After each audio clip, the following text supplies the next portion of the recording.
Hi there, my name is Dr. Laura Tate, and I'm here to talk to you today about using the Canada Census for small areas. Now, this probably sounds like a very dry, boring topic, but I promise you it's actually quite helpful, especially if you're interested in urban planning and policy. But you know what? Even if you're not, even if you just are an average citizen who lives in a neighborhood and is curious about things, you might be curious about what the census can tell you.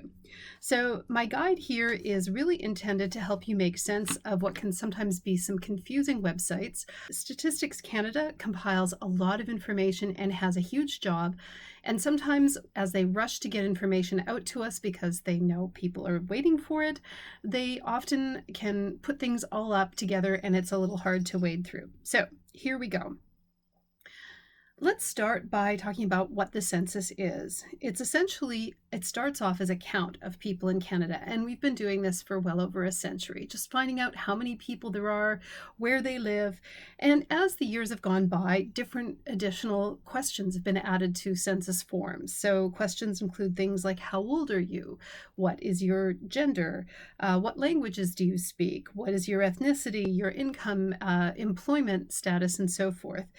And in addition, so most of the census information comes to us from surveys that are sent out. But some of the data also comes from folks who work for the census and go out to neighborhoods and look at different houses. So when they give out a census questionnaire and they take it back, they also make a note of what kind of a housing unit the person who answered the census lives in. So the census then is a whole bunch of information that can be used to answer a bunch of questions. And that brings us to the next point. Why do we need the census? So one of the most fundamental reasons that we need the census is to help understand social change. And this matters because if you have governments or businesses or even nonprofits that are trying to address various social needs. If you're planning your policies, your programs, etc., assuming the population looks one way, but then things change.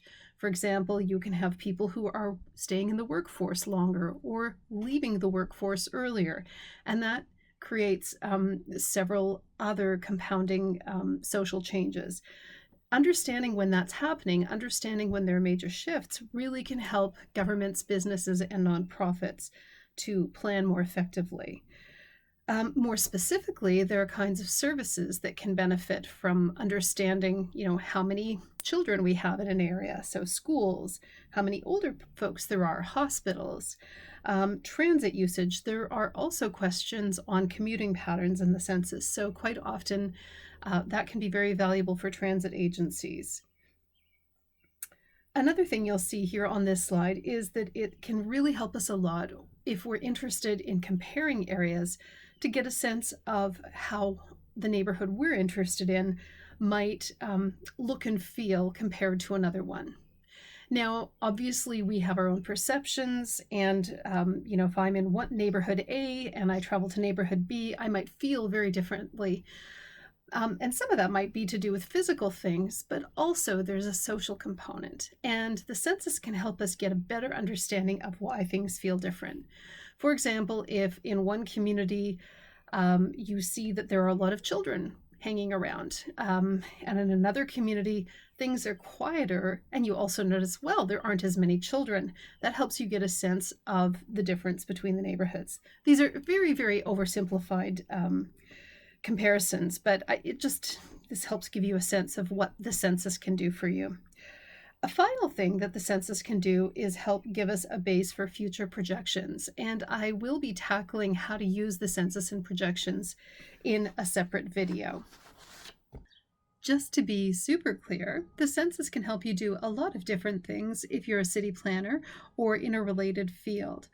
As we've discussed, it can help you make the case effectively whenever you're trying to propose some new community centers, community facilities, or schools. So by understanding how many people of a particular age group there are in an area, you can make that argument.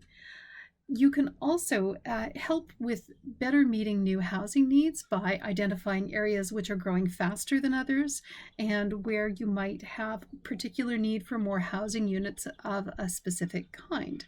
And you can do this by looking at growth patterns both in absolute numbers of people and specific age groups that are growing more quickly than others. We can also use census data to help us make the case for more transit and more cycling services or new roads. And finally, as noted, this can help give us a base for future projections, which will be discussed in a later video. That's all I wanted to say in this first video, but please do take a look at the next video, part 2 of this series, which will tell you in more detail how you can actually get and work with the census data to take a closer look at smaller areas. Thanks again, and I look forward to seeing you with the next video.